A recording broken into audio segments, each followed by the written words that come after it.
नमस्कार, फाइटर समाचार में आपका स्वागत है। पेश आज 4 अक्टूबर शाम 7 बजे राजस्थान की खास खबरें। आईएएस राजेंद्र विजय पर सर्च कार्रवाई की भनक लगते ही उनका ड्राइवर चतर मोबाइल स्विच ऑफ कर फरार हो गया। ड्राइवर का दूसरे दिन भी सुराग नहीं लगा। एसीबी को सर्च के दौरान राजेंद्र के घर से ड्राइवर चतर के नाम से भी कई जमीनों के दस्तावेज मिले हैं। एसीबी को इनपुट मिला है कि चतर के नाम से भी काफी प्रॉपर्टी है। अब उसके पकड़े जाने के बाद ही स्थिति साफ हो पाएगी। एसीबी को आशंका है कि उनके नाम भी बेनामी संपत्तियों का बड़ा खुलासा होगा। सर्च के दौरान राजेंद्र विजय के पास एसीबी को 16 बैंक खाते और एक बैंक लॉकर मिला था, जिनकी जांच करवाई जा रही है। अभी तक एसीबी द्वारा दौसा में सील किए गए मकान की तलाशी भी नहीं हो पाई।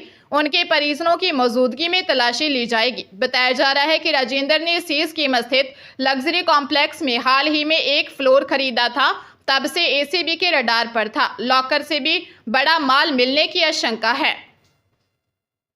उत्तर प्रदेश के मिर्जापुर में हुए एक सड़क हादसे में 10 मजदूरों की मौके पर ही जान चली गई। मिर्जापुर के कछवा थाना क्षेत्र के कटका पड़ाव के पास ट्रक और ट्रैक्टर की भिड़ंत में 10 मजदूरों की मौत हुई है। घटना में 3 लोग घायल हो गए हैं। घायल लोगों को इलाज के लिए वाराणसी के ट्रॉमा सेंटर में भर्ती करवाया गया है। सारे मजदूर वाराणसी के बताए जा रहे हैं। अभी मजदूर छत ढलाई के लिए भदोही जा रहे थे और तभी रास्ते में घटना हुई। एसपी अभिनंदन ने बताया कि ट्रक ने ट्रैक्टर ट्रॉली को पीछे से टक्कर मारी, जिससे यह हादसा हुआ। ट्रक का चालक मौके से भाग गया। ट्रक को कब्जे में ले लिया गया है। इस संबंध में एफआईआर भी दर्ज करवाई गई है। हादसे का राजधानी लखनऊ में सीएम योगी ने संज्ञान लिया। सीएम ने मृतकों के परिजनों के प्रति संवेदना व्यक्त की। अफसरों को तत्काल मौके पर पहुंचने के निर्देश दिए हैं। सीएम भजनलाल शर्मा ने कहा कि राजस्थान में 9 महीने पहले कांग्रेस की सरकार थी।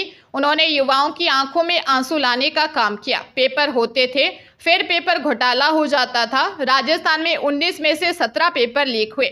हमने चुनाव से पहले युवाओं से कहा था कि जिन्होंने उन्हें रुलाने का काम किया है, हम किसी को भी नहीं छोड़ेंगे। पेपर लीक करने के आरोप में 160 लोग जेल में बंद हैं। लोग पूछते थे मगरमच्छ कब पकड़े जाएंगे। अब हमने शुरुआत कर दी है। सीएम भजनलाल शर्मा ने हरियाणा के लोहारू और रेवाड़ी में विधानसभा चुनाव प्रचार के लिए जनसभा को संबोधित किया। सीएम ने कहा कि कांग्रेस के शासनकाल में जिस तरह की लूट हरियाणा में हुई थी, उसी तरह की लूट राजस्थान में भी हुई थी। हमने सत्ता में आने से पहले कहा था कि हम भ्रष्टाचारियों को किसी भी कीमत पर नहीं छोड़ेंगे। अब जब हम भ्रष्टाचारियों को जेल में डाल रहे हैं, तो वो कहते हैं कि सरकार बदले की भावना से काम कर रही है। राजधानी जयपुर में डेटिंग ऐप से दोस्ती कर लूट करने वाली गैंग का खुलासा कर पुलिस ने 4 बदमाशों 24 वर्षीय जितेंद्र कुमार निवासी लोसल सीकर, 20 वर्षीय रविंदर सिंह राठौर निवासी डीडवाना कुचामन, 20 वर्षीय चेतन शर्मा निवासी गाजी अलवर और 20 वर्षीय निखिल गुर्जर निवासी सुभाष नगर भीलवाड़ा हाल प्रताप अपार्टमेंट प्रताप नगर को अरेस्ट किया है। पूछताछ में गैंग ने लाखों रुपए की लूट करना स्वीकार किया है। डीसीपी तेजस्विनी गौतम ने बताया कि प्रताप नगर थाने में पिछले दिनों डेटिंग ऐप के जरिए दोस्ती कर लाखों रुपए लूट के 2 मामले दर्ज हुए थे। पुलिस जांच में सामने आया है कि ब्लैकमेलिंग कर लूट करने वाली एक गैंग सक्रिय है। डेटिंग ऐप के जरिए वह युवकों से कांटेक्ट कर बातचीत कर उसे दोस्ती के जाल में गैंग के बदमाश फंसा कर रखते हैं। फर्जी तरीके से किराए का मकान लेकर मिलने के बहाने बुलाकर गैंग के बदमाश उसे बंधक बनाकर लूट लेते थे। 8वीं और 5वीं बोर्ड परीक्षा उत्तीर्ण करने वाले राज्य के 26 लाख विद्यार्थियों को परीक्षा परिणाम जारी होने के 4 महीने बाद भी मूल अंक तालिकाएं नहीं मिली हैं। वही दूसरी ओर 10वीं और 12वीं बोर्ड परीक्षा उत्तीर्ण कर चुके अभ्यर्थियों को माध्यमिक शिक्षा बोर्ड की ओर से मूल अंक तालिका जून में ही मिल चुकी है। 5वीं और 8वीं बोर्ड परीक्षा का आयोजन पंजीयक शिक्षा विभागीय परीक्षाएं कार्यालय बीकानेर की ओर से करवाया था। दोनों कक्षाओं का परीक्षा परिणाम 30 मई को घोषित किया जा चुका है। दोनों कक्षाओं की पूरक परीक्षा का परिणाम भी पिछले महीने घोषित किया जा चुका है, लेकिन मूल अंक तालिका नहीं मिलने से विद्यार्थियों को परेशानी का सामना करना पड़ रहा है। 4 महीने बाद विद्यार्थियों की अंक तालिका नहीं आने से अभिभावक भी चिंतित हैं।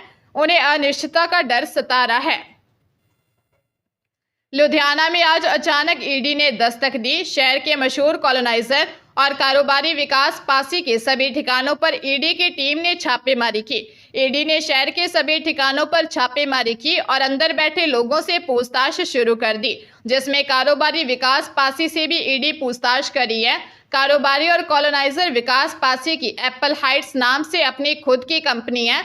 विकास पासी शहर के मशहूर कॉलोनाइजर हैं और जॉकी रियल एस्टेट से जाना पहचाना चेहरा है। विकास पासी का लुधियाना में फिरोजपुर रोड पर भी ऑफिस है। ईडी ने सुबह सुबह उनके सभी ठिकानों पर छापेमारी की।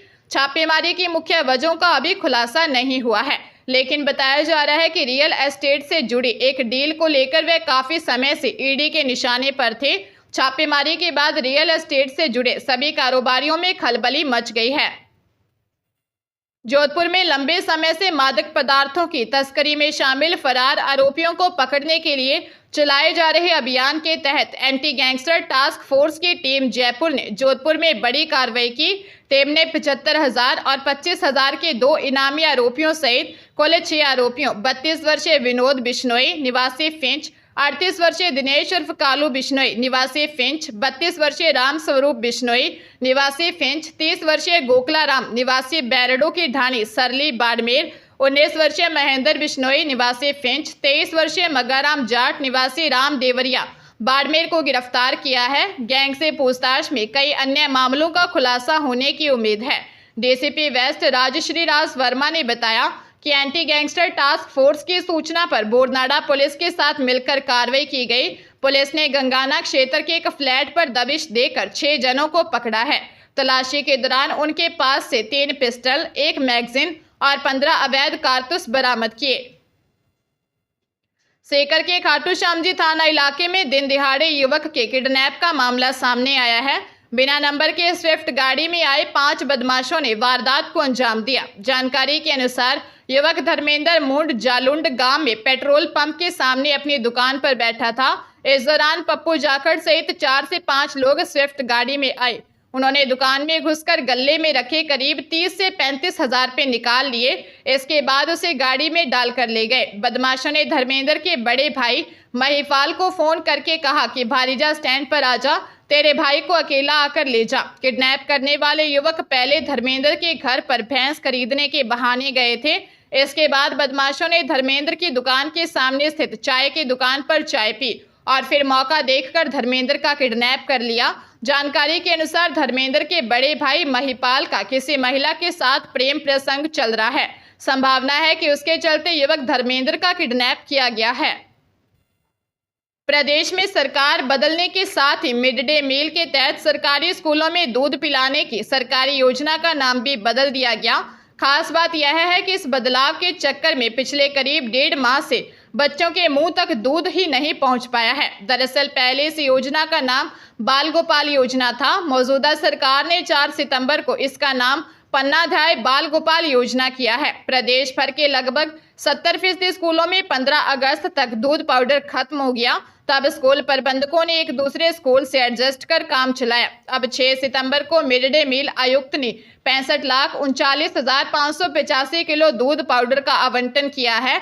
यह दूध फरवरी 2025 तक के लिए है, लेकिन योजना का नाम बदलने से इसकी पैकेजिंग भी बदली जानी है।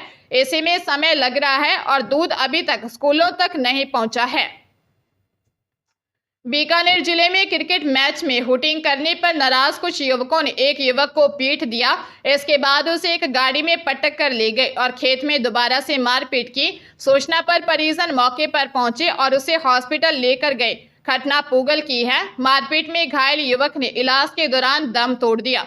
युवक की मौत के बाद ग्रामीण और परिजन पूगल थाने पहुंचे और विरोध प्रदर्शन किया। मामले में पुलिस ने अब तक 6 युवकों को हिरासत में लिया है। आरोपियों की तलाश की जा रही है। थानाधिकारी धर्मेंद्र सिंह ने बताया, पूगल में नाइट क्रिकेट टूर्नामेंट के मैच के दौरान 30 सितंबर को 3 डीकेडी चक का रहने वाला 25 वर्षीय सखावत मैच देखने गया था। मैच में हुटिंग करने पर खाजूवाला रोड पर यासिन खां की ढाणी में एक खेत में ले जाकर उसके साथ मारपीट की गई, जिससे उसकी मौत हो गई। राजधानी जयपुर के झोटवाड़ा थाने में विवाहिता से रेप और अश्लील वीडियो बनाने का मामला दर्ज किया गया। पीड़िता का आरोप है कि आरोपी उसे काम दिलाने के बहाने जयपुर लेकर आया था। यहां पर आरोपी ने उसके साथ जबरन गलत काम किया। इस दौरान आरोपी ने उसका एक अश्लील वीडियो भी बनाया। अब आरोपी महेश कुमार सैनी वीडियो वायरल करने की धमकी देकर डरा रहा है। सीआई राजेंद्र सिंह ने बताया कि पीड़िता का आरोप है कि महेश कुमार उसे बैरोड से जयपुर काम दिलाने के लिए लेकर आया था।